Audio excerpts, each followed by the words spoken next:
സ്നേഹവന്ദനം അറിയിക്കുന്നു.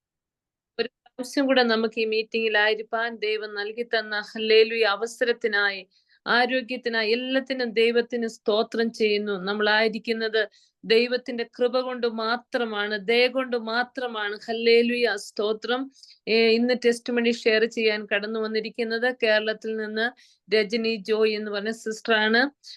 സിസ്റ്ററിന്റെ ഹസ്ബൻഡ് ഒരു പാസ്റ്റർ ആയിരുന്നു. കർത്താവിന്റെ ദാസൻ UP-യില് AG ചർച്ചുമായി ബന്ധപ്പെട്ട് പാസ്റ്റർ ആയിരുന്നു. എന്നാൽ തനിക്ക് ഡയബറ്റിക് കൂടിയത് മുഖാന്തരം അതിൻ കാരണത്താൽ ആംപുട്ടേഷൻ ചെയ്യുകയും രോഗിയായി തീരുകയും ചെയ്തു. 4 വർഷത്തിന് മുമ്പ് കോവിഡ് മുഖാന്തരം ദാസൻ നിത്യതയിൽ ചേർക്കപ്പെട്ടു. സിസ്റ്റർ രജനിക്ക് ഒരു മകൻ മാത്രമേ ഉള്ളൂ. മകൻ MA കംപ്ലീറ്റ് ചെയ്തിരിക്കുന്നു. എന്നാലും മോൻ ഒരു ജോലിയില്ലാതെ ഭാരപ്പെടുന്നു. ഹല്ലേലൂയ സ്തോത്രം. പ്രത്യേകം നമ്മള് തന്റെ ദാസിയെയും ആ മകനെയും ഓർത്ത് നമ്മൾ പ്രാർത്ഥനയിൽ വഹിക്കണം. ഇന്നത്തെ ഈ ടെസ്റ്റ് മണി ഹല്ലേലൂയ അനേകർക്ക് നമ്മുടെ ജീവിതത്തിൽ പ്രതിസന്ധിയിലൂടെ നമ്മൾ കടന്നു പോകുമ്പോൾ ഇതൊരു എൻകറേജ്മെന്റിനും, ഇതിലൂടെ ദൈവത്തിന്റെ നാമം മാത്രം മഹത്വം എടുക്കുവാൻ. ഹല്ലേലൂയ. നമ്മൾ ഏത് പ്രതിസന്ധി പോയാലും നമ്മൾ തന്നെയല്ല, നമ്മുടെ കർത്താവ് നമ്മുടെ കൂടെയുണ്ട്. ഹല്ലേലൂയ. യഹോവ പറഞ്ഞു, ഭയപ്പെടേണ്ട, ഞാൻ നിന്നോട് കൂടെയുണ്ടെന്ന് പറഞ്ഞ കർത്താവ് ഹല്ലേലൂയ കൂടെ ഉള്ളതിനായി സ്തോത്രം. ടെസ്റ്റ് മണി ഷെയർ ചെയ്യുവാൻ സിസ്റ്റർ രജനിയെ ഞാൻ ഈ മീറ്റിംഗിലേക്ക് ദയവായി ക്ഷണിക്കുന്നു. നമുക്ക് എല്ലാവർക്കും പ്രാർത്ഥനയോടെ ദൈവസേനയിലായിരിക്കാം. സ്തോത്രം.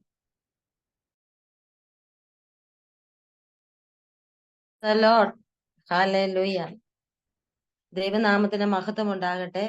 ഓൺലൈൻ കൂട്ടായ്മയുടെ എല്ലാ അംഗങ്ങൾക്കും ഇതിന് നേതൃത്വം കൊടുക്കുന്ന കർത്തൃദാസന്മാർക്കും കർത്താവായ യേശുക്രിസ്തുവിന്റെ നാമത്തിൽ എന്റെ സ്നേഹവന്ദനം.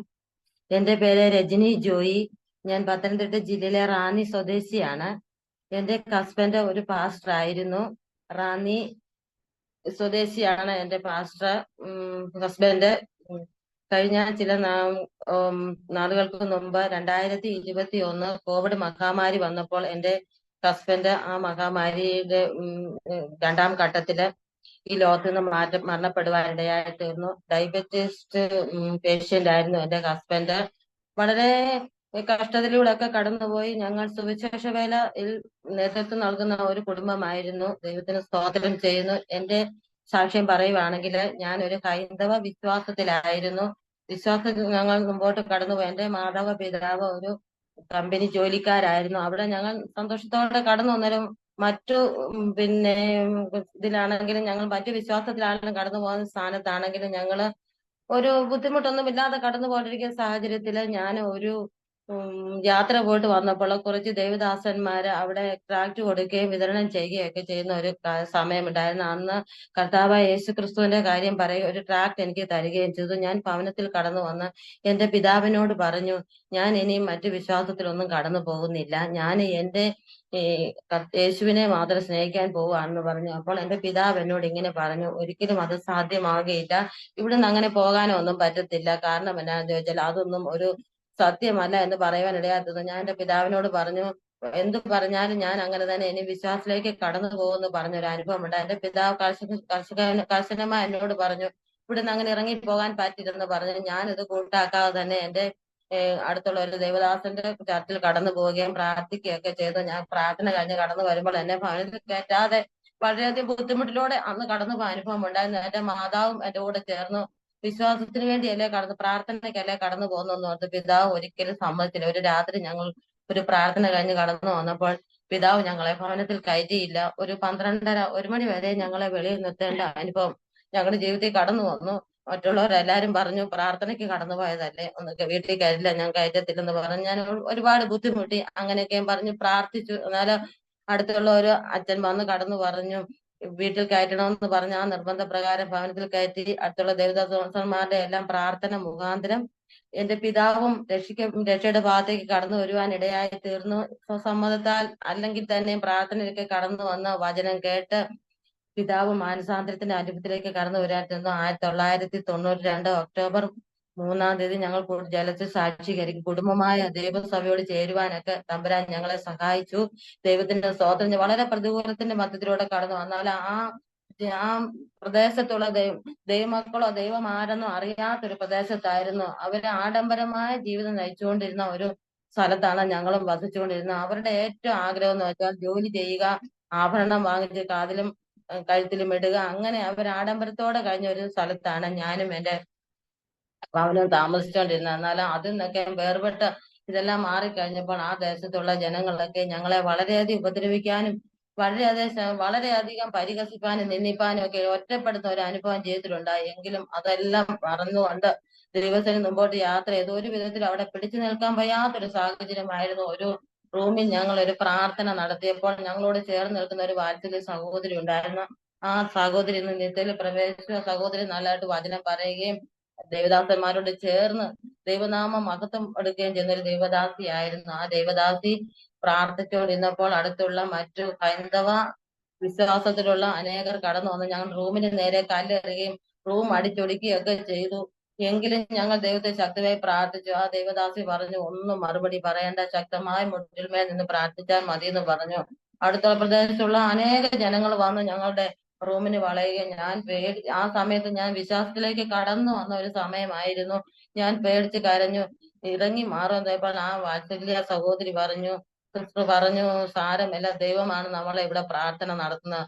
ദൈവത്തിന്റെ സന്നിധി ഉറച്ചു നിന്നാൽ ദൈവം നമ്മൾക്കൊന്നും സംഭവിക്കത്തില്ല എന്ന് പറയുവാൻ ഇടയായിരുന്നു. അങ്ങനെ എന്നപ്പോൾ ജനുവരി സമയമായിരുന്നു. ഒരു കാറ്റ് പെട്ടെന്ന് അടിപ്പാനും ആ ഞങ്ങളെ വഴക്കുണ്ടാക്കുവാൻ വന്ന ആ ഒരു വ്യക്തിയുടെ മേൽ ഒരു മരത്തിന്റെ തോളിൽ ഒരു കമ്പ് വന്ന് ഇടുവാനും അവരെല്ലാവരും ആ വ്യക്തിയെ കൊണ്ട് ഹോസ്പിറ്റലിലേക്ക് പോകാനും, അങ്ങനെ ഞങ്ങൾക്ക് അവിടുന്ന് ദൈവം ഞങ്ങൾക്ക് വലിയ വിടുതൽ തന്നു. അത് മുഖാന്തരം ഞങ്ങൾ അനേകർ അവിടുന്ന് പിന്നെ ഞങ്ങളുടെ വിശ്വാസത്തിന്റെ ആ പാതയിലേക്ക് കടന്നു വന്ന ആ റൂമിൽ വന്ന് പ്രാർത്ഥിപ്പാനും അനേകർ അവിടുന്ന് കടന്നു വരുവാനൊക്കെ ഇടയായി. പിന്നീട് ഞങ്ങൾ സ്വന്തമായ ഒരു ചെറിയ ഭവനം വെച്ച് ആ പ്രദേശത്തു നിന്ന് ദൈവമക്കളുള്ള ഒരു ഏരിയയിലേക്ക് കടന്നു പോകാനും അവിടെ വന്ന് സന്തോഷത്തോടെ ദൈവസേനയിൽ കടന്നു പോകാനൊക്കെ ഇടയ കുടുംബമായി ഞങ്ങൾ പോകാനും ആരാധിപ്പാനും ഒക്കെ ഇടയായി തീർന്നുകൊണ്ടിരുന്നു. അങ്ങനെ ഇരിക്കുമ്പോൾ എനിക്ക് ആ വിവാഹാലോചന ഒക്കെ കടന്നു വന്നു.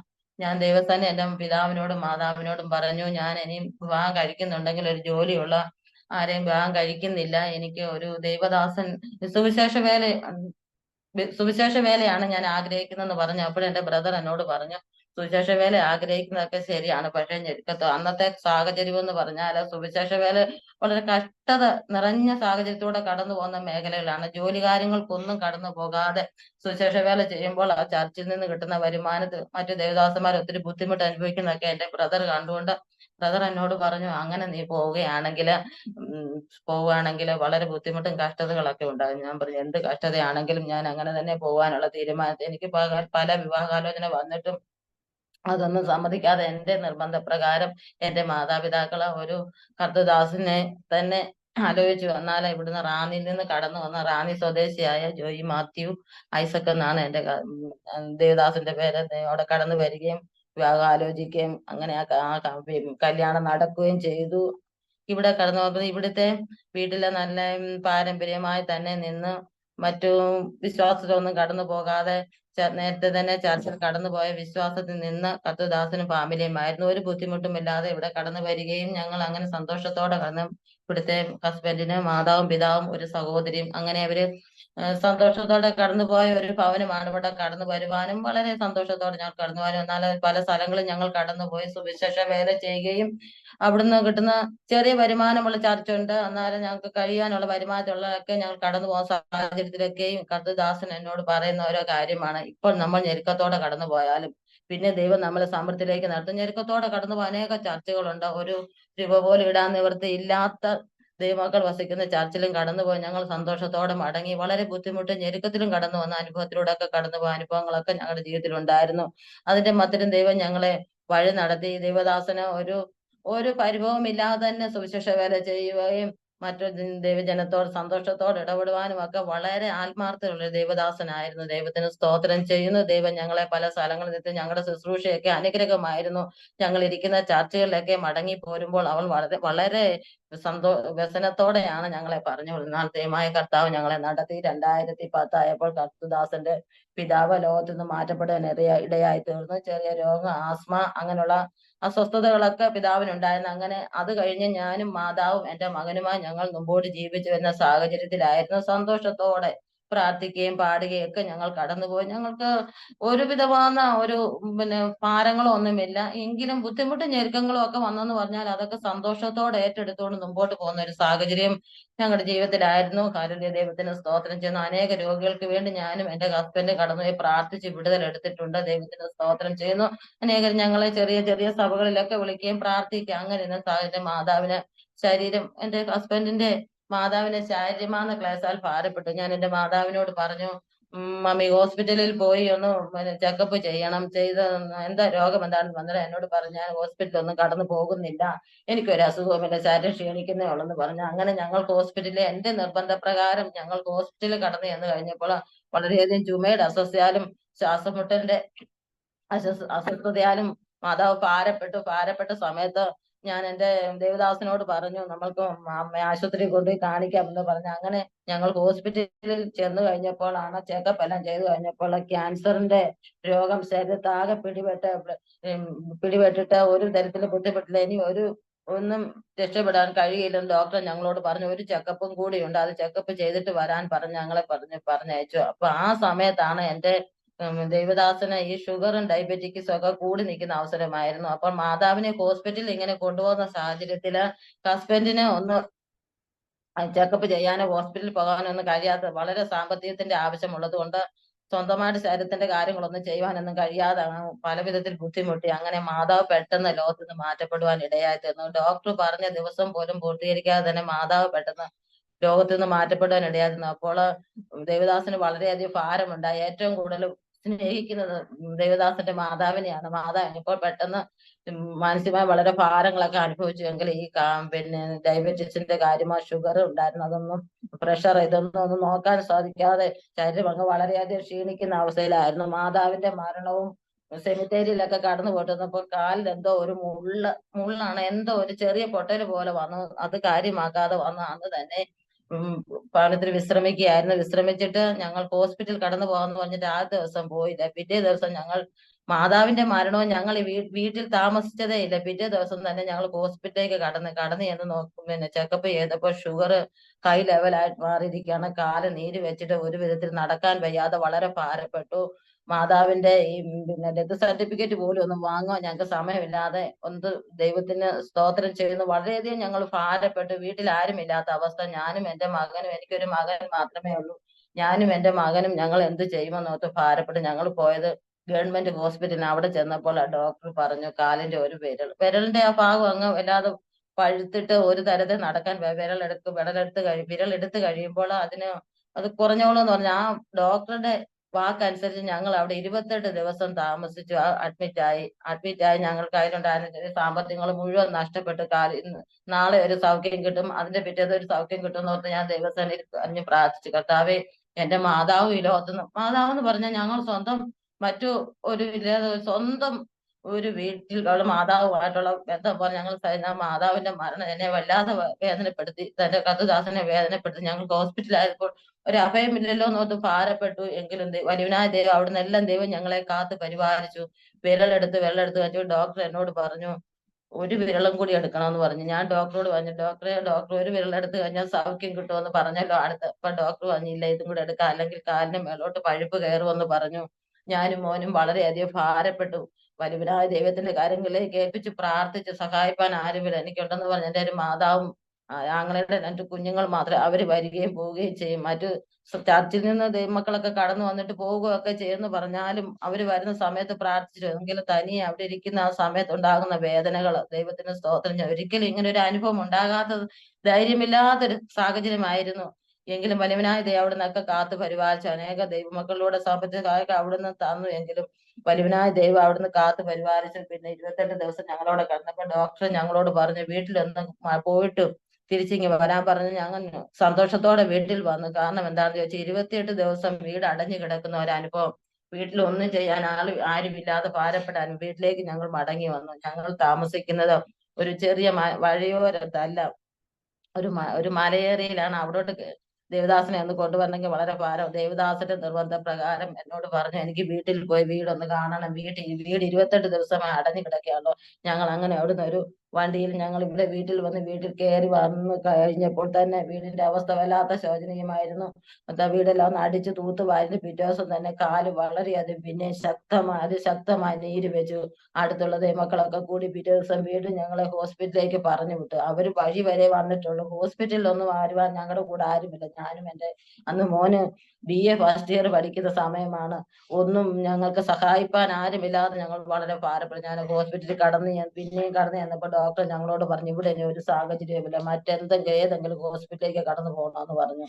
28 ദിവസം ഞങ്ങൾ അവിടെ എല്ലാ ട്രീറ്റ്മെന്റും ചെയ്ത് ഞങ്ങളുടെ സാമ്പത്തികം മുഴുവൻ നഷ്ടപ്പെട്ടു. ഞങ്ങൾക്ക് ഒരു പൈസ പോലും മരണത്തിന് തന്നെ നല്ലൊരു സംഖ്യ ചെലവായിട്ടാണ് ഞങ്ങൾ ഹോസ്പിറ്റലിലേക്ക് പോയത്. ഞങ്ങൾക്ക് ഒരു നിവൃത്തിയുമില്ലാതെ ഭാരപ്പെട്ട സമയത്ത് ഞാൻ അവിടെ ദൈവത്തോട് പ്രാർത്ഥിച്ചു. അപ്പോൾ എന്റെ മാതാവ് പറഞ്ഞു, നമ്മളൊന്നും ഭാരപ്പെടേണ്ട, ഒന്നും നോക്കണ്ട, ദൈവം നമ്മളെ നടത്തുമെന്ന് പറഞ്ഞു. ഞങ്ങൾ മെഡിക്കൽ കോളേജിലേക്ക് ഒരു വണ്ടി എടുത്ത് പോകാനിടയായി. മെഡിക്കൽ കോളേജ് ചെന്നപ്പോൾ അവിടുത്തെ ട്രീറ്റ്മെന്റ് ശരിയല്ലെന്ന് കണ്ടപ്പോൾ എന്റെ ദേവദാസൻ പറഞ്ഞു, എന്റെ കാലിൽ തൊടുകയും എന്റെ കാലിന് മറ്റൊന്നും ചെയ്യണ്ട, ഞാൻ മറ്റെന്തെങ്കിലും ഹോസ്പിറ്റലിലേക്ക് പോകാന്ന് പറഞ്ഞു. അവിടുത്തെ ഒരു ഡോക്ടർ എന്നോട് വന്ന് പറഞ്ഞു, ദേവദാസൻ കാലെ തൊടാൻ, അവരെല്ലാം ദേവദാസൻ എന്നാ വിളിക്കുന്നത്, കാലെ തൊടാൻ സമ്മതിക്കുന്നില്ല, അമ്മ എന്ത് ചെയ്യണമെന്ന് പറഞ്ഞു. ഞാനപ്പോൾ പറഞ്ഞു, ഞങ്ങൾ ഇവിടെ ഒന്നും ചെയ്യണം, ഞങ്ങൾ മറ്റു ഹോസ്പിറ്റലിലേക്ക് പോകുമ്പോൾ ഞങ്ങൾ വിശ്വാസത്തോടു കൂടി തന്നെ KP യോഹന്നാൻ എന്ന് പറയുന്ന കത്തുദാസന്റെ ബിലീവേഴ്സ് ഹോസ്പിറ്റലിലേക്ക് കടന്നു പോകാനായിട്ട് ഇടയാത്തത് ഒന്നുമില്ല. വിശ്വാസത്തോടെയാണ് കടന്നുപോയത്. വിശ്വാസത്തോടെ ഞങ്ങൾ വളരെ വേദനയോടെ തന്നെ കടന്നുപോയ സമയത്തും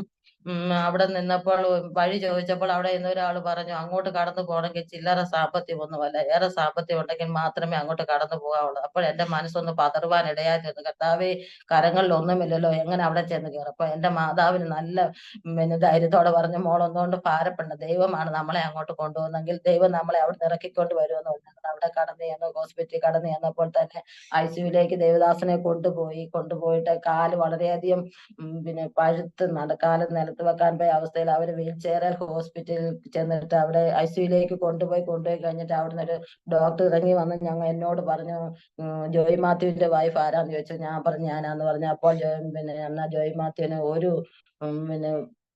രക്ഷയുമില്ല, മരണപ്പെടുക തന്നെ ചെയ്യുമെന്ന് എന്നോട് പറയുവാനിടയാത്തത്. ഞാൻ പെട്ടെന്ന് വാവിട്ട് നിലവിളിച്ചിട്ട് പറഞ്ഞു, ഡോക്ടറെ, അങ്ങനെയല്ല, ഞങ്ങൾ ഇങ്ങോട്ട് കൊണ്ടുവന്നത് ഞങ്ങളുടെ ദേവദാസനെ രക്ഷപ്പെടുത്തി തരണോ. ഞാൻ ദേവദാസൻ അവരോട് പറഞ്ഞത് രക്ഷപ്പെടുത്തണമെന്ന് പറഞ്ഞു. അപ്പോൾ ഞങ്ങൾക്ക് നോക്കാൻ, ദൈവം എന്തെങ്കിലും ചെയ്താൽ മാത്രമേ ഉള്ളൂ എന്ന് പറഞ്ഞു.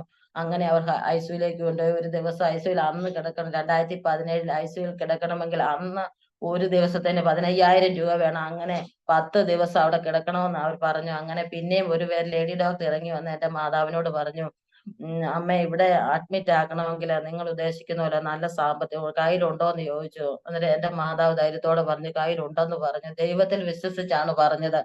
അപ്പോഴാണെങ്കിൽ എന്നാ നിങ്ങൾ പോയി അവിടെ താഴെ ഇവിടെ ചെന്ന് സാമ്പത്തികം കെട്ടിവെക്കാൻ പറഞ്ഞു. അമ്മ പറഞ്ഞു, നാളെ ഞങ്ങൾ കെട്ടിവെച്ചോളൂ, എന്ന് ഞങ്ങളുടെ കയ്യിലൊന്നും സാമ്പത്തികം എടുത്തോണ്ടല്ല വന്നെന്ന് പറഞ്ഞു. അപ്പോൾ അവർ വന്ന് പറഞ്ഞു, ഇത് കെട്ടിവെക്കാതെ കാല് ഓപ്പറേഷൻ ചെയ്യാൻ പറ്റത്തില്ലെന്ന് പറഞ്ഞു. അപ്പൊ ഞാൻ ദൈവത്തോട് പ്രാർത്ഥിച്ചു, കർത്താവേ, എങ്ങനെയാണ് ഞങ്ങളെ നീ ഇങ്ങോട്ട് കൊണ്ടുവന്നെങ്കിൽ സ്വർഗത്തിലെ ദൈവമേ, ഞങ്ങൾക്ക് ആവശ്യമുള്ള നന്മകളും അനുഗ്രഹങ്ങളും തരണമേ. ഞാൻ ദൈവത്തോട് പ്രാർത്ഥിച്ചുകൊണ്ടിരുന്നു. അപ്പോൾ വേറെ ഡോക്ടർ സുജിത്ത് ഡോക്ടർ എന്ന് പറഞ്ഞ ഡോക്ടർ കടന്നു വന്നിട്ട് പറഞ്ഞു, ഞങ്ങൾ ദേവദാസന്റെ കാല് ഓപ്പറേഷൻ ചെയ്യാൻ പോവുകയാണ്, മറ്റാര് കടന്നു വന്നാലും ഞങ്ങൾ സാമ്പത്തികം വാങ്ങിച്ചിട്ട് മാത്രമേ ഓപ്പറേഷനുള്ള കാര്യങ്ങൾ ചെയ്യത്തുള്ളൂ. എന്നാല് ഞങ്ങൾ ഞങ്ങൾ ദേവദാസന്റെ കാല് ഞങ്ങൾ ഓപ്പറേഷത്തിന് റൂമിൽ കയറ്റുവാൻ പോകുമെന്ന് പറഞ്ഞു. അങ്ങനെ ഒരു സാമ്പത്തികം പോലും വാങ്ങിക്കാതെ, 5 പൈസ പോലും വാങ്ങിക്കാതെ അവരെ കാല് ഓപ്പറേഷൻ ചെയ്യുവാനിടയായി തീർന്നു.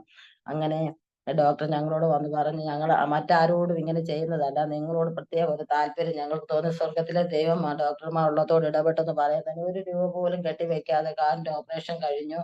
എന്നിട്ടും 15 ദിവസം 10 ദിവസം കൂടി ICUയിൽ കിടക്കണമെന്ന് അവര് പറഞ്ഞു. അവിടെ എല്ലാ ട്രീറ്റ്മെന്റും അവര് ചെയ്തു. അപ്പോഴും ഞാൻ ICUയിൽ കിടന്നപ്പോൾ മറ്റനേകർ ഓരോ കാര്യങ്ങൾ സംസാരിക്കുകയും എടുക്കുകയും ചെയ്തപ്പോൾ ഞാൻ വളരെ ഭാരപ്പെട്ടു. കർത്താവേ, എന്നെ നീ ഇങ്ങോട്ട് കൂട്ടിക്കൊണ്ട് വന്നത് എന്തിനാണെന്ന് പോലും ഞാൻ ഭാരപ്പെട്ടു. അപ്പോൾ അടുത്തിരുന്ന് AG ചർച്ചിൽ ഒരു ദേവദാസന്റെ ഒരു പൈതൽ അവിടെ ICUയിൽ ഉണ്ടായിരുന്ന ആ ദേവദാസൻ കത്തുദാസി ആണോന്ന് ചോദിച്ചു. ഞാൻ പറഞ്ഞു അതേന്ന് പറഞ്ഞു. ആ ദേവദാസൻ അത് തലയിൽ കൈവച്ച് പ്രാർത്ഥിച്ചിട്ട് പറഞ്ഞു, എല്ലാ ഭാരങ്ങളും മാറിപ്പോകട്ടെ.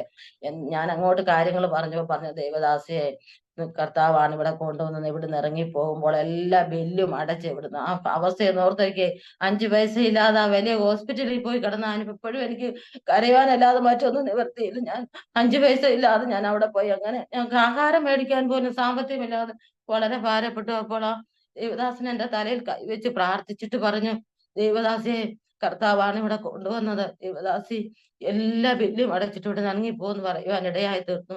അത് അന്ന് തന്നെ ആ ദേവദാസൻ ഐസിയുന്ന് താഴോട്ട് ഇറങ്ങി റൂമിലേക്ക് മാറ്റുമായിരുന്നു.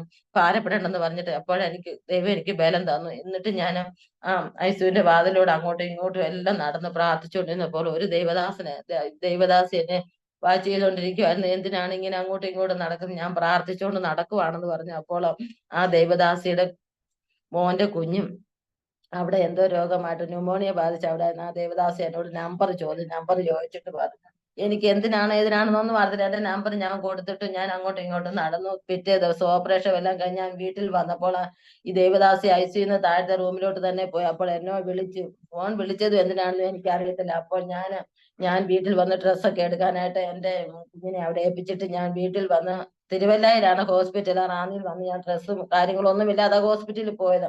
അപ്പൊ ഞാൻ ഡ്രസ്സ് എടുക്കാനായിട്ട് വീട്ടിൽ വന്ന സമയത്ത് ആ ദേവദാസ് എന്നെ ഫോൺ ചെയ്ത്. ഞാൻ ഒത്തിരി എന്നോട് ഇനി വീട്ടിൽ പോവാന്ന് പറയാനായിരിക്കും. ഞാൻ പെട്ടെന്ന് 8 മണി ആയപ്പോ തന്നെ ഞാൻ എങ്ങും യാത്ര ചെയ്തിട്ടില്ല. ദേവദാസും കൂടി മാത്രമേ ഞാൻ എവിടെയെങ്കിലും പോയിട്ടുള്ളൂ.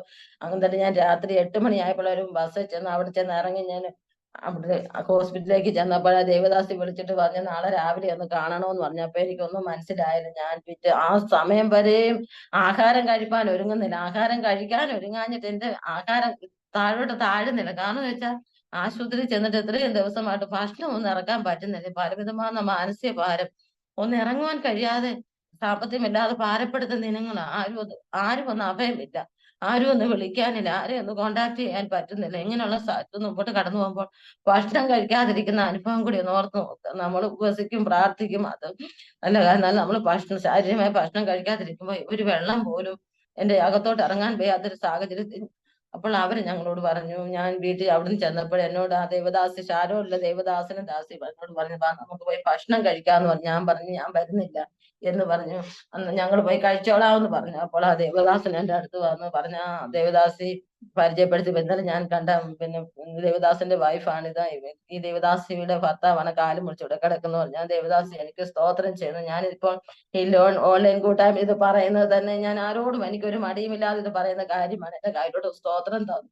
സ്തോത്രം തന്നു കഴിഞ്ഞപ്പോ ദേവദാസൻ പറഞ്ഞു ഇതിരിക്കട്ടെ, എന്തെങ്കിലും ആവശ്യത്തിന് ഉപകരിക്കാന്ന് പറഞ്ഞു. ഞാൻ ഓർത്ത് 2000 അല്ലെങ്കിൽ 1000 രൂപയുള്ളെന്നോർത്ത് ഞാൻ ഇങ്ങനെ കൈ തുറന്ന് നോക്കി കഴിഞ്ഞപ്പോൾ എന്റെ ഒരു 10,000 രൂപ ആ ദേവദാസി തരുവാനായിട്ട് ദൈവത്തിന് സ്തോത്രം ചെയ്യുന്നു. ദൈവം എത്ര വലിയവനാണ്. എനിക്ക് തന്നതുകൊണ്ടല്ല. ഇന്നിപ്പം മോൻ എന്നോട് ചോദിച്ചു എന്തോ അമ്മ. ഞാൻ പറഞ്ഞു മോനെ ആ ദേവദാസി എനിക്ക് സ്തോത്ര കാഴ്ച എന്ന് പറഞ്ഞ് 10,000 രൂപ തന്നെന്ന് പറഞ്ഞു. അപ്പോൾ എന്നോട് ബില്ല് അടയ്ക്കാനായിട്ട് അവര് പറഞ്ഞുകൊണ്ടിരിക്കുവാണ്. ബില്ല് അപ്പൊ രാവിലെ ഒരു 50,000ന്റെ ബില്ല് വരും. ആശുപത്രി കിടക്കുമ്പോൾ വൈകിട്ടാകുമ്പോൾ ഒരു 40,000ന്റെ ബില്ല് വരും. പിറ്റേ ദിവസം അത് അടയ്ക്കുന്നില്ല. അപ്പൊ ഞാനിങ്ങനെ ആരോടും വിളിച്ചൊന്നും ചോദിക്കുന്നില്ല. അടുത്തുള്ള ആളുകളോടൊക്കെ ഒന്ന് ചോദിക്കണം എന്ന് മനസ്സിൽ ആകും. സാമ്പത്തികമുള്ള അനേക പണക്കാരൊക്കെ ഉണ്ട്. അവരോടൊക്കെ ഒന്ന് ചോദിക്കണമെന്ന് മനസ്സിൽ ഓർത്തിട്ട് ഞാൻ വേണ്ട എന്ന് ഞാൻ ചിന്തിച്ചു. ആരുടെയും മുമ്പിൽ കരം നീട്ടുന്നില്ല. കർത്താവിനോട് തന്നെ ചോദിക്കുന്നുള്ളൂ. അപ്പൊ ആ 10,000 രൂപ എന്റെ കിട്ടിയപ്പോ മോൻ എന്നോട് പറഞ്ഞു, അമ്മേ എന്നാ നമുക്ക് ആ 10,000 കൊണ്ട് ബില്ലടയ്ക്കാമെന്ന് പറഞ്ഞു. അങ്ങനെ ഞങ്ങള് ബില്ലടയ്ക്കാൻ ചെന്നപ്പോ തന്നെ വേറൊരു ഫോൺ കോൾ എനിക്ക് വന്നു. എന്റെ ചർച്ചിൽ അന്ന് ഫിലിപ്പ് വൈലോ എന്ന് പറഞ്ഞൊരു ദേവദാസനായിരുന്നത്. ആ ദേവദാസൻ ഞങ്ങൾ അറിയാതെ തന്നെ ആരോ കോണ്ടാക്ട് ചെയ്തിട്ട് സൗദിയിലുള്ള ആർക്കും ഒരു നമ്പർ കൊടുത്തിട്ട് ഞാൻ അവിടെ ചെന്ന് ആ ബില്ലടയ്ക്കാൻ നിൽക്കുന്ന സമയത്ത് തന്നെ അവരന്നേരം പറഞ്ഞു 10,000 കൊണ്ട് ഒക്കത്തില്ല, 30,000 രൂപ ബില്ല് അടയ്ക്കണമെന്ന് പറഞ്ഞു. അപ്പോൾ തന്നെ എനിക്ക് ഇത് അടച്ചിട്ട് വൈകിട്ടാകുമ്പത്തിന് അടയ്ക്കണം. ഞാൻ അങ്ങ് ഭാരപ്പെട്ടു. കർത്താവേ ഞങ്ങൾ എന്ത് ചെയ്യുന്നോർത്ത് ഭാരപ്പെട്ടു. അപ്പോൾ തന്നെ ആ ബില്ല് പേ ചെയ്യുന്ന ആ സ്ഥലത്ത് തന്നെ ഇപ്പോൾ ഒരു ഫോൺ കോൾ വന്നിട്ട് പറഞ്ഞു ഞാൻ അക്കൗണ്ടിലോട്ട് അല്പം സാമ്പത്തികം ഇട്ടിട്ടുണ്ടെന്ന് പറഞ്ഞു. ദൈവം എത്ര വലിയവനാണ്. നിങ്ങൾ 30,000 അടയ്ക്കേണ്ടടുത്ത് എനിക്ക് 40,000 അടയ്ക്കാൻ സ്വർഗ്ഗത്തിലെ ദൈവം എനിക്ക് വഴി ഒരുക്കി തന്നു. ദൈവത്തിന് നന്ദി പറയുകയാണ്. ദൈവം എത്ര വലിയവനാണെന്ന് ഞാൻ അന്ന് തന്നെ ചിന്തിപ്പാനിടയായിരുന്നു. ആരുടെ മുമ്പിൽ മാനുഷ്യമായി ഞാൻ ആരോടും വിളിച്ച് ഞങ്ങൾ ഹോസ്പിറ്റലിലാണ്, ഞങ്ങൾക്ക് ഇത്ര പൈസ തരണം എന്ന് ഞാൻ ഒന്നും പറഞ്ഞില്ല. ദൈവത്തിന്റെ പദ്ധതിയാണ്. ഞങ്ങളെ അവിടെ കൊണ്ട് കാല് മുറിച്ച് ഓപ്പറേഷൻ ചെയ്ത് കഴിഞ്ഞ് ഞങ്ങൾ 28 ദിവസം അവിടെ കിടന്നപ്പോഴും അവര് ഞങ്ങൾക്ക് പറയുന്ന എല്ലാ ബില്ലും പേ ചെയ്യുവാൻ ലാസ്റ്റ് ആയപ്പോഴാണ് സാമ്പത്തികം അടക്കം 3.5 ലക്ഷം രൂപ അവിടെ അടക്കേണ്ടി വന്നു. സ്വർഗത്തിന്റെ ദൈവം അതെല്ലാം ഒരു കട പോലും ഇല്ലാതെ അടപ്പാനുള്ള വഴികളെ ദൈവം ഒരുക്കി തന്നു. ഞങ്ങൾ അവിടെ ICU ഇറക്കി കഴിഞ്ഞപ്പോൾ വേറൊരു ഫോൺ കോളും കൂടെ വന്നു. ഫോൺ കോൾ വന്നപ്പോൾ ഞങ്ങളെ ഞാൻ തൊഴിലുറപ്പ് പദ്ധതി ജോലി ചെയ്യുന്നൊരു വ്യക്തിയാണ്. അപ്പൊ ആ സമയത്തൊന്നും ഈ സാമ്പത്തികം എന്റെ അക്കൗണ്ടിൽ വന്നില്ല. അപ്പൊ ഞങ്ങൾ പറയുവാൻ ഞാൻ ഇനി ഈ ജോലിക്ക് പോകുന്നില്ല. കാരണം എന്താണെന്ന് ചോദിച്ചാൽ ജോലിക്ക് പോയാലും സാമ്പത്തികം ഒന്നും നമ്മുടെ കാര്യത്തിൽ കിട്ടത്തില്ല. അതുകൊണ്ട് ഞാൻ ഇപ്പൊ ജോലിക്ക് ഇനിയും പോകുന്നില്ലെന്ന് പറഞ്ഞ് എനിക്ക് വെറുപ്പ് തോന്നിയ അവസരമാണ്. എന്നാൽ സ്വർഗത്തിലെ ദൈവം ആ സമയം ആയപ്പോൾ തന്നെ ഒന്നിച്ച് ആ സാമ്പത്തികം എന്റെ അക്കൗണ്ടിൽ വരുവാനും എന്റെ ആവശ്യങ്ങളൊക്കെ നടത്തുവാനും വലുവനായ ദൈവം ഞങ്ങളെ ഒരുക്കി തന്നു. ദൈവത്തിന് സ്തോത്രം. ചെന്ന് കാല് മുറിച്ച് ഞങ്ങൾ അവിടെ ആയിരുന്നു അനേക ദൈവങ്ങളുമായി കോണ്ടാക്ട് ചെയ്യുവാനും അവരുടെയൊക്കെ പ്രാർത്ഥന ഞങ്ങളുടെ മുന്നിൽ ഉണ്ടായിരുന്നെങ്കിലും അവിടുന്ന് ദൈവത്തിന്റെ സന്നിധിയിൽ നിന്ന് നിലനിൽപ്പാൻ എല്ലാ വഴികളും ദൈവം ഒരുക്കി തന്നു. പിന്നെ ഞങ്ങൾക്കൊന്ന് ഭക്ഷണം കഴിപ്പാൻ പോകുന്ന വിധത്തില്ല. പിന്നെ എനിക്ക് ആഹാരം കഴിപ്പാനായിട്ട് ഞാനൊന്ന് പോയപ്പോൾ എനിക്ക് ആഹാരം ഇറക്കാൻ വയ്യാത്തൊരു അനുഭവം എന്റെ ജീവിതത്തിൽ കടന്നു. കുറച്ച് ദിവസം ഞാൻ കാഞ്ഞിരപ്പള്ളി ഗവൺമെന്റ് ഹോസ്പിറ്റൽ അവിടെ കിടന്നപ്പോഴും എനിക്ക് ഈ മാനസിക സംഘർഷം കാരണം എനിക്ക് ആഹാരം ഇറക്കാൻ പറ്റാത്തൊരു അനുഭവമായിരുന്നു. ബിലീവേഴ്സ് ഹോസ്പിറ്റൽ ചെന്നപ്പോൾ അതുപോലെ തന്നെ കുറച്ച് നാൾ ഇങ്ങനെ ആഹാരം കഴിക്കാതിരുന്നത് വെള്ളം പോലും ഇറക്കാൻ വയ്യാത്തൊരു അനുഭവം എനിക്ക് ഉണ്ടായത് കാരണം ഞാൻ അവിടെയുള്ള ഒരു ഡോക്ടറെ പോയി കണ്ടിട്ട് ഡോക്ടർ എന്നോട് പറഞ്ഞു കുറച്ച് ദിവസം ഭക്ഷണം കഴിക്കാതിരുന്നത് കൊണ്ടാണ് ഇങ്ങനെ വന്ന്, അതുകൊണ്ട് ചെറിയ ചെറിയ രീതിയിൽ ചൂടുവെള്ളം ഒഴിച്ച് തൊണ്ടയൊന്ന് നനച്ച് വിടും, അപ്പോൾ നമുക്ക് ആഹാരം കഴിക്കാൻ പറ്റുമെന്ന് പറഞ്ഞ് ഞങ്ങൾ അങ്ങനെ ഒത്തിരി പിന്നെ ദൈവം എനിക്ക് അവിടെ എനിക്ക് ബലം തന്നു. ദൈവം എനിക്ക് ഇരട്ടി ഇരട്ടി ബലം തന്നു. ഈ കഷ്ടങ്ങൾ വന്നപ്പോൾ സ്വർഗത്തിലെ ദൈവം എന്നെ ബലപ്പെടുത്തി. കൃപകൾക്കായി ഞാൻ ദൈവത്തിന് നന്ദി പറയുന്നു. അവിടുന്ന് 28 ദിവസം കഴിഞ്ഞപ്പോൾ അവര് ബില്ല് അടയ്ക്കണമെന്ന് പറഞ്ഞ് ഞങ്ങൾക്ക് അടയ്ക്കാനുള്ള വഴികളും വാതിലും ഒക്കെ ദൈവം ഒരുക്കി തന്നു. എങ്ങനെയോ എവിടുന്നോ എന്നും എനിക്ക് ഇപ്പോഴും ഓർക്കാൻ എനിക്ക് വളരെയധികം ബുദ്ധിമുട്ടാണ്. ഈ 3 ലക്ഷം ഒരു രൂപ പോലും ഇല്ലാതെ പോകാൻ ഞങ്ങൾക്ക് ഈ 3.5 ലക്ഷം രൂപ ബില്ല് പേ ചെയ്യാൻ എങ്ങനെ സ്വർഗത്തിലെ ദൈവം ഞങ്ങൾക്ക് കിളിവാതിൽ തുറന്ന് തന്നെ പറയുവാൻ എനിക്ക് നിവർത്തിയുള്ളൂ. ദൈവത്തിന് സ്തോത്രം. ചെയ്യുന്ന ദൈവത്തിന്റെ വേല. ഇപ്പോൾ ദേവദാസൻ എന്നോട് പറഞ്ഞു നമുക്ക് എന്ത് കാര്യം, ഞാൻ അന്നേരം പറഞ്ഞു നമ്മൾ ഇങ്ങനെയൊക്കെ കഴിയുമ്പോൾ നമുക്ക് എന്തെങ്കിലും രോഗമോ ദുഃഖമോ വന്നാൽ നമ്മുടെ കാര്യത്തിൽ 5 രൂപ പോലും ഇല്ലെന്ന് ഞാൻ ദേവദാസനോട് പറയുന്ന സാഹചര്യം ഒക്കെ ഉണ്ടായിരുന്നു. അപ്പൊ ദേവദാസൻ പറഞ്ഞു അതൊക്കെ കർത്താവ് കരുതിക്കൊള്ളൂ. അപ്പൊ ഞാൻ ഓർത്ത് അപ്പൊ ദേവദാസൻ ഐസിയുവിൽ ഈ സാമ്പത്തികം അടയ്ക്കുന്ന കാര്യങ്ങളോ ഒന്നും അറിയുന്നില്ല. അപ്പം ഒരു ദിവസം ഞാൻ ഐസിയിലോട്ട് എന്നെ അങ്ങോട്ട് കയറ്റി വിട്ടപ്പോ ഞാൻ പറഞ്ഞു ഞാൻ കുറച്ച് ബില്ല് അടച്ചിട്ടാ കയറി വന്നെന്ന് ചോദിച്ചു. അപ്പൊ എന്നോട് ചോദിച്ചു ഈ ബില്ലൊക്കെ നീ എങ്ങനെ പേ ചെയ്യുന്നു, നീ എന്നെ ആര് തരുന്നത്? അപ്പൊ ഞാൻ പറഞ്ഞു എന്നോട് പണ്ട് സുവിശേഷ വേല നമ്മൾ നടന്ന് വർക്ക് ചെയ്തോണ്ടിരുന്നപ്പോ പറഞ്ഞ ഒരു കാര്യം ഞാൻ പറഞ്ഞു. എന്നോട് പണ്ട് പറഞ്ഞല്ലോ നമ്മൾ ഇങ്ങനെ നടന്ന് വേല ചെയ്യുമ്പോൾ ദൈവം നമ്മുടെ കാര്യങ്ങളൊക്കെ നടത്തിക്കൊള്ളുന്നു. ആ വിശ്വാസത്തിൽ മുമ്പോട്ട് പോയി ദൈവം ഞങ്ങൾ അവിടെയും കാത്തു പരിപാലിച്ചു. 28 ദിവസക്കാലം ഞങ്ങൾ ബിലിവേഴ്സ് ഹോസ്പിറ്റലിൽ കടന്നു. തിരിച്ച് ഞങ്ങൾ ഇവിടെ കയറി വന്നപ്പോൾ ഞങ്ങൾക്ക് വഴിയില്ലാതെ ഭാരപ്പെടുന്ന അവസ്ഥയിലായിരുന്നു. ഞങ്ങളുടെ രാത്രിക്കാണ് വന്നത്. ബില്ലടച്ച് ഞങ്ങളിവിടെ 4 വർഷക്കാലം കർത്തദാസൻ ഇവിടെ ഞങ്ങളോടൊപ്പം ഉണ്ടായിരുന്നു. ഒരു ബുദ്ധിമുട്ടും ഭാരങ്ങളും ഒക്കെ ഇല്ലാതെ ഞങ്ങൾ കഴിഞ്ഞ സമയത്താണ് ഞാൻ പിന്നെയും ജോലിക്ക് കടന്നുപോയി. ജോലിക്ക് കടന്ന് കുടുംബം പോറ്റണമല്ലോ എന്നോർത്ത് ഞാൻ തൊഴിലുറപ്പ് പദ്ധതിയിലെ ജോലിക്കാരിയായിരുന്നു. ചെറിയ ജോലിയും കഠിന ജോലികളൊക്കെ ചെയ്ത് ദേവദാസന് ചികിത്സയ്ക്ക് ആവശ്യമാണ്, ഗുളികയ്ക്ക് ആവശ്യമാണ്, മരുന്ന്, അങ്ങനെയുള്ള സാമ്പത്തിക ആവശ്യങ്ങളൊക്കെ ഉണ്ട്. എന്റെ മോൻ പഠിച്ചുകൊണ്ടിരിക്കുന്ന, അവനെ പഠിപ്പിക്കണം. അതിനൊക്കെ ഞാൻ ഒരുപാട് ജോലി കാര്യങ്ങളിലൂടെ ഒക്കെ മുമ്പോട്ട് കടന്നു. അങ്ങനെ ഇരിക്കുക എനിക്കും ശാരീരിക ക്ലേശങ്ങളൊക്കെ ഉണ്ടായി. എങ്കിലും അതൊന്നും വകവയ്ക്കാതെ ഞാൻ ഭവനത്തെ പോറ്റി പുലർത്തണമല്ലോ എന്നോർത്ത് ഞാൻ വളരെയധികം ജോലി കാര്യങ്ങൾ ചെയ്തിട്ട് മോനെ പഠിപ്പിച്ചു. മോൻ ഇപ്പോൾ BA കഴിഞ്ഞു, MA കംപ്ലീറ്റ് ചെയ്തു. റിസൾട്ടിനായി വെയിറ്റ് ചെയ്യുന്നു. നിങ്ങളുടെ എല്ലാ ദേവദാസന്മാരും ഞങ്ങൾക്ക് വേണ്ടി പ്രാർത്ഥിക്കാനും ദൈവത്തിന് സ്തോത്രം ചെയ്യുകയാണ്. ഞങ്ങൾ വളരെ കഷ്ടത്തിലൂടെ കടന്നുപോയ ഒരു ഭവനമാണ്. എങ്കിലും ദൈവത്തെ തള്ളിപ്പറയാതെ ഞങ്ങൾ മുമ്പോട്ട് ജീവിച്ചു പോകുന്നു. ദൈവത്തിന് ഇപ്പൊ ഞാനും എൻ്റെ മോനും തന്നെയാണ് ഭവനത്തിലുള്ളത്. ദൈവത്തിന്റെ പദ്ധതിക്കായി മോനും സുവിശേഷ വേലയും ജോലിയോടൊപ്പം സുവിശേഷ വേലയും ആഗ്രഹിക്കുന്നു. ചർച്ചിലൊക്കെയും നല്ല വർക്ക് സെക്രട്ടറി ആയിട്ട് വർക്ക് ചെയ്യുന്നുണ്ട്. ദൈവത്തിന് സ്തോത്രം ചെയ്യുന്നു. ഹല്ലേലൂയ. ദൈവത്തിന്റെ അതിപരിശുദ്ധമുള്ള നാമം വാഴ്ത്തപ്പെടുമാറാകട്ടെ. ക്രിസ്തു ആകുന്ന പാറമേലാണ് ചുവട് വെച്ച് ആർക്കും ഒരു ബുദ്ധിമുട്ടും ഭാരങ്ങളും ഇല്ലാതെ ദൈവം വരുന്ന താഴെ കുഴിച്ച് പാറമേൽ അടിസ്ഥാനമിട്ട് വീട് വരുത്ത മനുഷ്യനോട് തുല്യനായി തീരുവാൻ ആ വചനം എടുത്ത് എന്ന് ഞാൻ പ്രാർത്ഥിക്കും. ഇപ്പൊ അനേകര് ഞങ്ങളോട് ഞങ്ങളുടെ കാര്യങ്ങളൊക്കെ ചോദിക്കുന്നു, എങ്ങനെ ഇതൊക്കെ തരണം ചെയ്തു? എന്നാൽ വലിയവനായ ദൈവമാണ് എന്നെ ഇത്രത്തോളം നിർത്തുന്നത്. എനിക്ക് ഒരു ധൈര്യം, ഞാൻ തുറന്ന് പറയാം, എനിക്ക് ഒരു ധൈര്യം എന്ന് പറയുന്നത് എനിക്ക് തന്നെ ഒന്ന് യാത്ര ചെയ്തു പോകാൻ എനിക്ക് അറിയത്തില്ല. എന്റെ കൂടെ ദേവദാസനോ മകനോ ഇല്ലാതെ ഞാൻ പോകത്തില്ല. ഇപ്പം റാന്നി വരെ ഒന്ന് പോകുന്നില്ല, മറ്റൊരു സ്ഥലങ്ങളിലേക്ക് അങ്ങനെ കടന്നു വന്ന ദൈവമായ കർത്താവ് എന്നെ ബലപ്പെടുത്തി ധൈര്യം തന്നു. എനിക്ക് ആവശ്യമുള്ള എല്ലാ വഴികളും ദൈവം ഓരോ ദിവസവും നടത്തിക്കൊണ്ടിരിക്കുന്നു. ദൈവത്തിന് സ്തോത്രം ചെയ്യുന്നു. ഹല്ലേലൂയ. ഞങ്ങളുടെ ഈ സാക്ഷ്യം വളരെ വിലപ്പെട്ടതാണ്. കാല് മുറിച്ച് ഞങ്ങൾ 4.5 വർഷക്കാലം ചെയ്യുന്ന സമയത്തും വളരെ ബുദ്ധിമുട്ടിലൂടെ കടന്നു പോകുന്ന സമയത്തും കാലിലെ ദൈവം ആ സമയത്ത് അന്നുള്ള ആഹാരത്തിനുള്ള വഴികൾ ദൈവം ഞങ്ങൾക്ക് ഒരുക്കി തന്നു.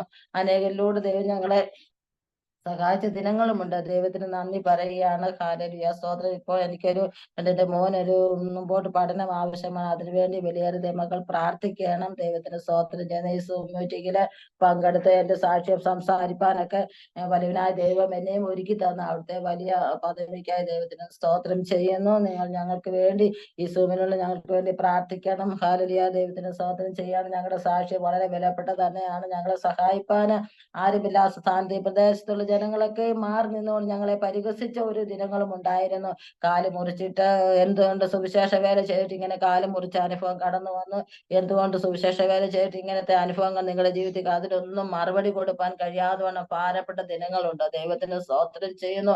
മാറി നിന്ന് ഹല്ലേലൂയ, കർത്താവ് യേശു ക്രിസ്തുവിനെ ഹല്ലേലൂയ പരിഹസിച്ചതുപോലെ പരിഹസിച്ച ദിനങ്ങൾ, അതിന്റെ നടുവിലും ഞാനും എന്റെ മകനും കഷ്ടതയുടെ തീച്ചുള്ളിൽ കിടന്നാലും ദൈവത്തിന്റെ സാന്നിധ്യത്തിൽ നിൽപ്പാൻ ദൈവം ഞങ്ങളെ ബലപ്പെടുത്തി. ദൈവത്തിന് സ്തോത്രം ചെയ്യുന്നു. ഇപ്പോഴും ഞങ്ങൾക്ക് നല്ല വരുമാനങ്ങളും കാര്യങ്ങളും ഒന്നും ആയിട്ടില്ല, എങ്കിലും വലിയവനായ ദൈവം ഞങ്ങളെ നടത്തും എന്നുള്ള വിശ്വാസത്തോടെ മുമ്പോട്ട് യാത്ര ചെയ്യണം.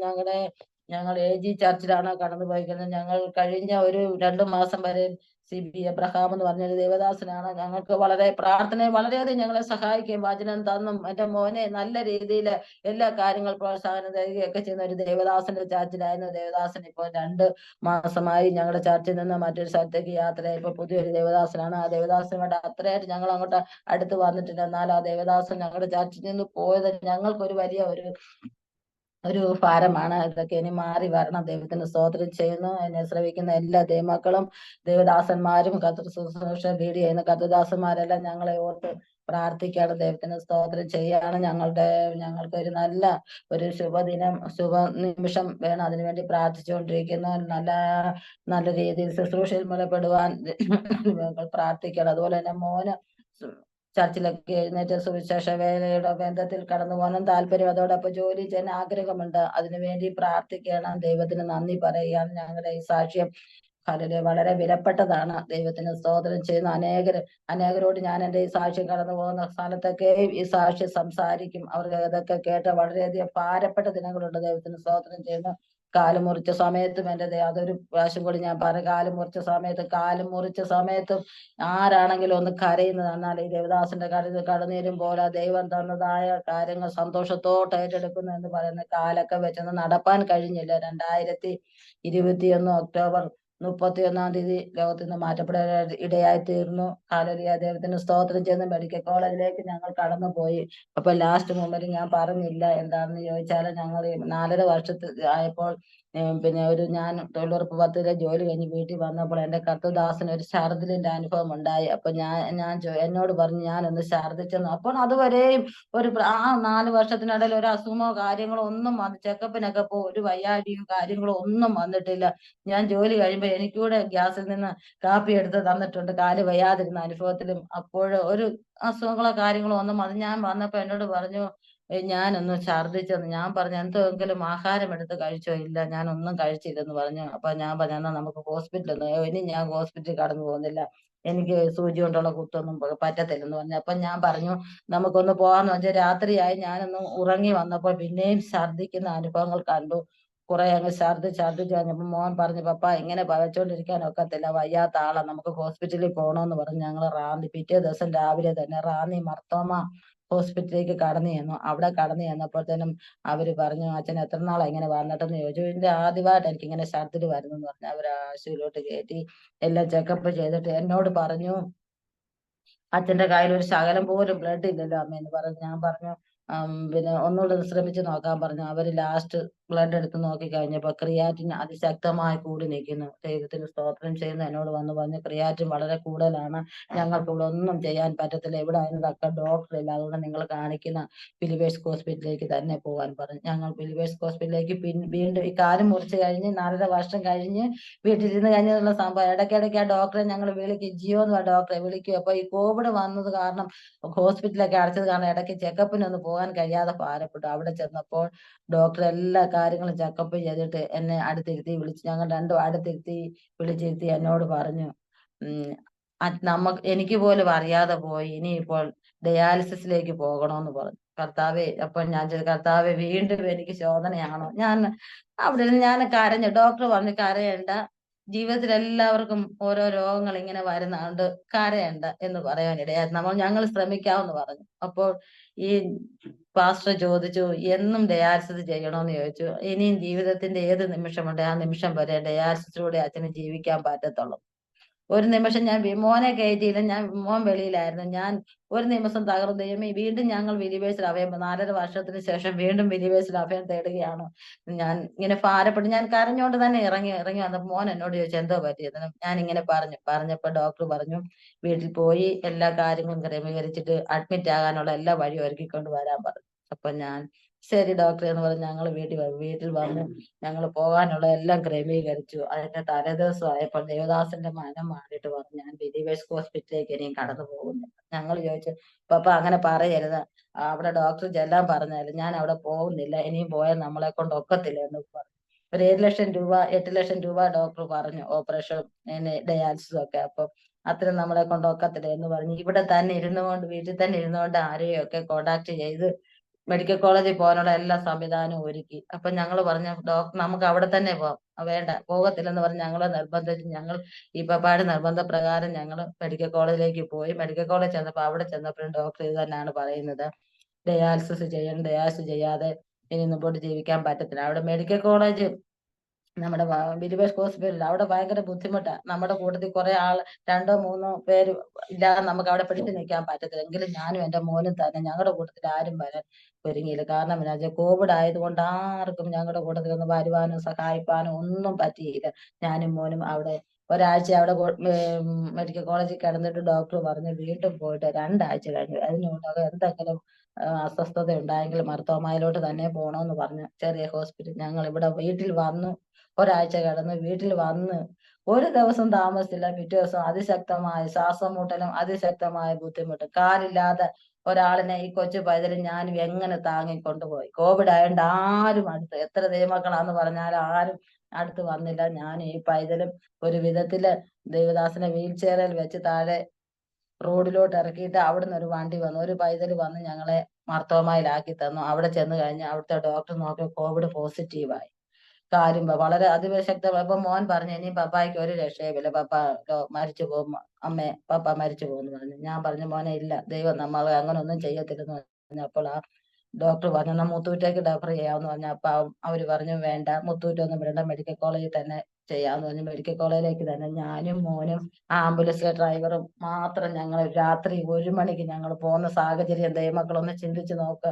ഞങ്ങളുടെ ജീവിതത്തിൽ കൂടെ കഠിന ശോധന ഒന്ന് ഓർത്ത് നോക്കിയാൽ ഇന്നും സങ്കടത്തിന്റെ ഒരു അനുഭവം തന്നെയാണ്. ഞാനും മോനും പിന്നെ ആ ഡ്രൈവർ എന്നോട് പറഞ്ഞു ഒന്നുകൊണ്ട് ഭാരപ്പെടേണ്ട, എല്ലാവർക്കും ജീവിതത്തിൽ ഓരോ രോഗങ്ങൾ കടന്നു വരും. അപ്പോൾ ഈ ശാരീരിക ക്ഷീണം മൂലം, ദേവദാസനെ നോക്കുന്ന ക്ഷീണം മൂലം ഈ ഇടയ്ക്ക് ഒരു വണ്ടി ഒന്ന് നിർത്തേണ്ടി വന്നു. അപ്പൊ എനിക്ക് അതിഭയങ്കരമായ ഛർദിലിന്റെ അനുഭവം അങ്ങ് ഉണ്ടായി. അപ്പോൾ മോൻ അങ്ങ് ഭാരപ്പെട്ടു, എന്തുവാ നമുക്ക് എന്തുവാണ് ഇങ്ങനെ സംഭവം, ഞങ്ങൾക്ക് എന്തുവാണ് അങ്കിളെ ഇങ്ങനെ വരുന്ന ഡ്രൈവറോട് മോൻ ചോദിപ്പാനിടയാ. സാരമില്ല, ദൈവത്തിൽ ആശ്രയിക്കുക. അതും ഒരു പിന്നെ ദൈവ പൈതലായിരുന്നു ആ ഡ്രൈവർ.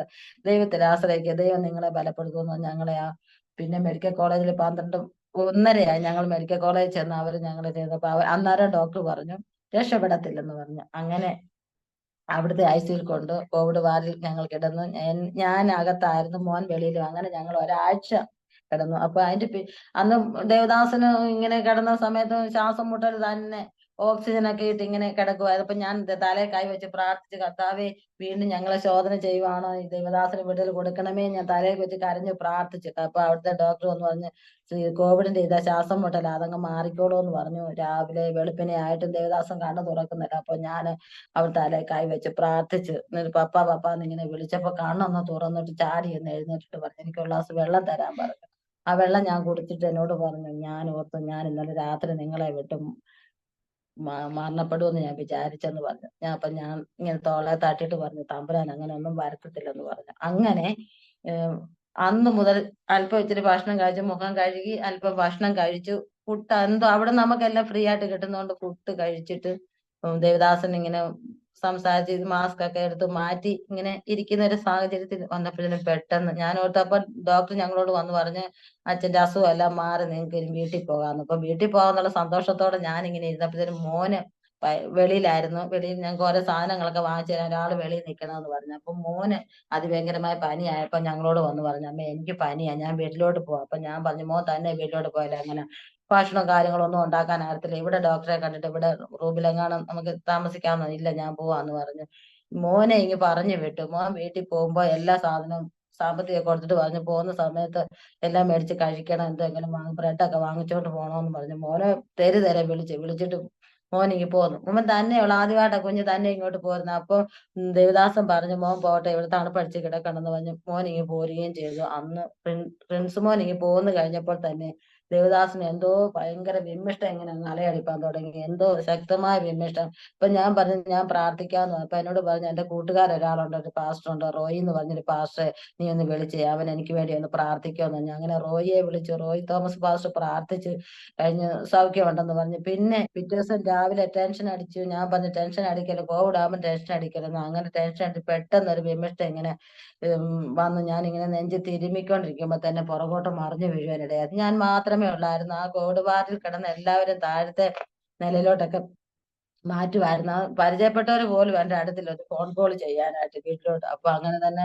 ദേവദാസൻ പെട്ടെന്ന് പുറകോട്ട് മറിഞ്ഞ് വീഴാനിടയായിരുന്നു. ഐസിയിലോട്ട് കൊണ്ടുപോയി. അപ്പൊ ഡോക്ടർ എന്നെ വിളിച്ച്, ജോയ് മാത്യുവിന്റെ വൈഫാണോ, ജോയ് മാത്യു മരണപ്പെടും, ഞങ്ങൾ ആവുന്ന പരിശ്രമിച്ചിട്ടും ഒരു രക്ഷയുമില്ലെന്ന് പറഞ്ഞു. അങ്ങനെ ദേവദാസൻ അവിടെ 2021 ഒക്ടോബർ 1 മണിയായപ്പോൾ മരിപ്പാനിടയായിരുന്നു. എന്റെ ജീവിതത്തിൽ ഞാൻ നേരിട്ട തന്നെ ആ അനുഭവം ഓർത്ത് നോക്കിയാൽ ആരും എന്റെ കൂട്ടത്തിൽ എല്ലാവരും സഹായിപ്പാൻ, എന്റെ ബന്ധുമിത്രാദികളെല്ലാം ദൂരത്തായിരിക്കും. കോവിഡ് ആയതുകൊണ്ട് ആരും അടുത്ത് വന്നില്ല. ഹോസ്പിറ്റലിന്റെ താഴെ പോലും ആരും ഒന്ന് വരാൻ ഒരുങ്ങിയില്ല. എങ്കിലും ഇപ്പൊ മോൻ എന്നോട് വിളിച്ച് ചോദിച്ചു, പപ്പായ്ക്ക് എങ്ങനെയുണ്ട്, പപ്പ 1 മണിയായപ്പോ മരിച്ചു. മോൻ എന്നോട് പറഞ്ഞു, ഒരു 7 മണിയായപ്പോ പപ്പായുടെ കയ്യിലോട്ടൊന്ന് ഫോൺ കൊടുത്തേ, വീഡിയോ കോൾ ചെയ്യാനാന്ന് പറഞ്ഞു. ഞാൻ പറഞ്ഞു, പപ്പായുടെ കയ്യിൽ ഇപ്പം കൊടുക്കാൻ പറ്റത്തില്ല. കാരണം എന്താണെന്ന് ചോദിച്ചാൽ പപ്പ ഉറങ്ങുവാണെന്ന് പറഞ്ഞു. അപ്പൊ പറഞ്ഞു, പിന്നെ ഒരു 9:30 ആയപ്പോ എന്നെ വിളിച്ചിട്ട് പറഞ്ഞു, അമ്മയൊന്ന് പപ്പായുടെ ഒന്ന് ഫോൺ കൊടുക്ക, എനിക്കൊന്ന് വീഡിയോ കോൾ അമ്മ എന്നെ കൊടുക്കാത്ത. ഞാൻ പറഞ്ഞു, അവിടെ ഈ മരുന്ന് ചെയ്തിട്ട് ഇവനോട് പറയാൻ പറ്റത്തില്ലല്ലോ, മോനോട് പറയാൻ പറ്റത്തില്ല പപ്പ മരിച്ച, തന്നെ ഇവിടെ ഇരിക്കുക.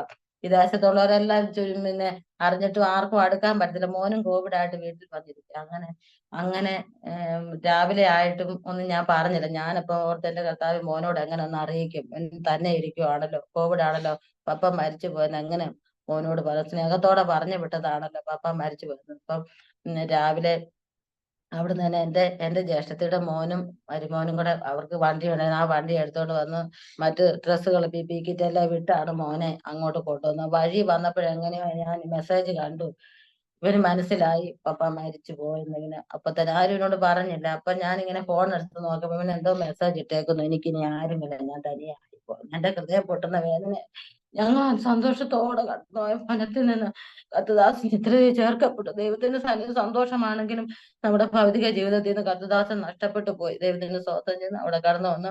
അവിടെ കടന്നു വന്ന് പിന്നെയും തീർന്നില്ല. എന്നാൽ ഇവിടെ കൊണ്ടുവന്ന് ശവസംസ്കാരം ചെയ്യാൻ നോക്കി ഇവിടെ ഉള്ളവർ ഒറ്റ ദൈവമക്കൾ പോലും അതിനടുക്കുന്നില്ല. അവരാരും സമ്മതിക്കത്തില്ല.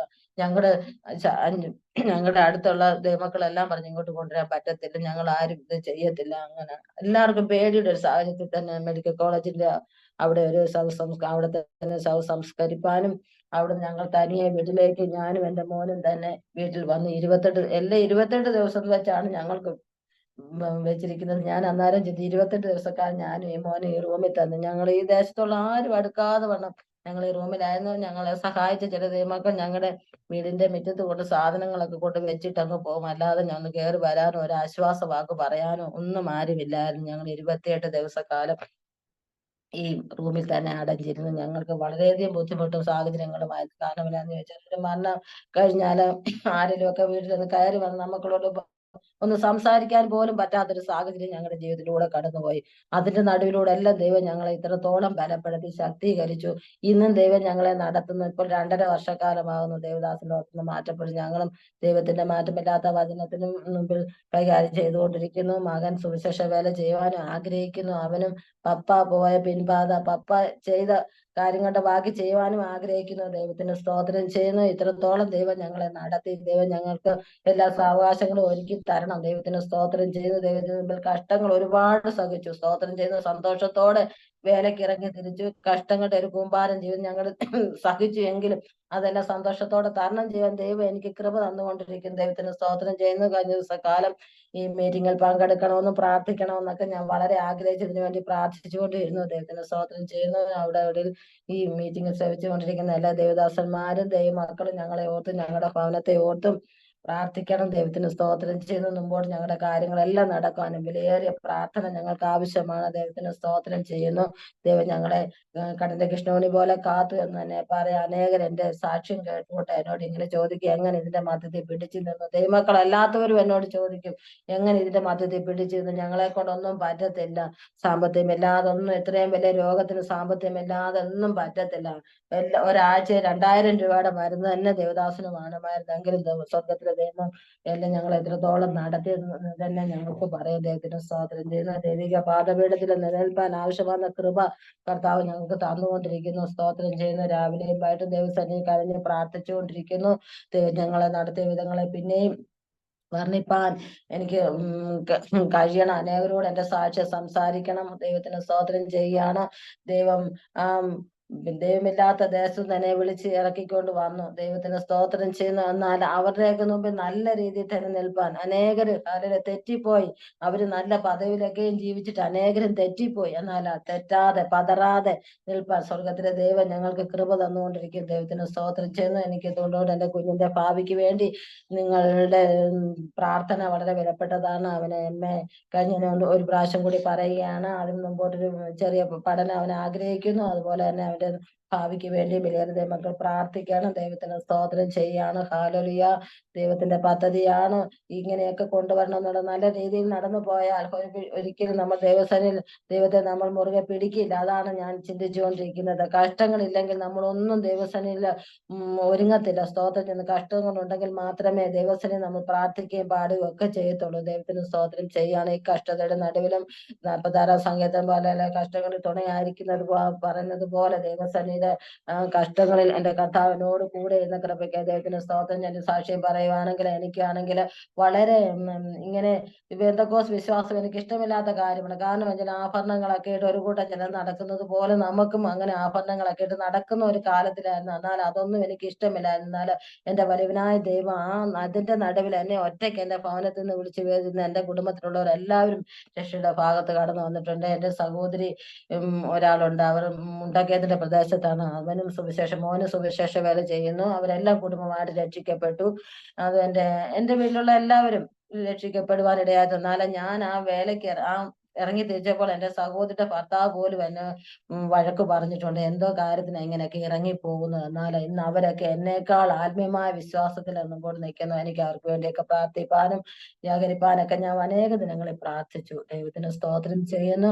എന്റെ പ്രാർത്ഥന മുഖാന്തരം എന്ന് പറയാം, എന്റെ സംസാര മുഖാന്തരം എന്ന് പറയാം, അവർ മാറി നിന്ന് അവരിന്ന് എന്നേക്കാൾ മുൻപന്തിയില്ല. ഞാനൊരു അല്പസമയം പ്രാർത്ഥനയ്ക്ക് ഇരുന്നില്ലെങ്കിൽ അവരൊക്കെയും പ്രാർത്ഥന മുമ്പിൽ എല്ലാ കൂട്ടായാലും പങ്കെടുക്കുന്നു. ദൈവത്തിന് സ്തോത്രം ചെയ്യുന്നു. ഞങ്ങളെ ഓർത്തും ഞങ്ങളുടെ ഭവനത്തെ ഓർത്തും കർത്തൃദാസനും എല്ലാ ദൈവമക്കളും പ്രാർത്ഥിക്കണം എന്ന് പറഞ്ഞുകൊണ്ട് എന്റെ ഈ സാക്ഷ്യത്തിൽ നിന്നും നിർത്തുന്നു.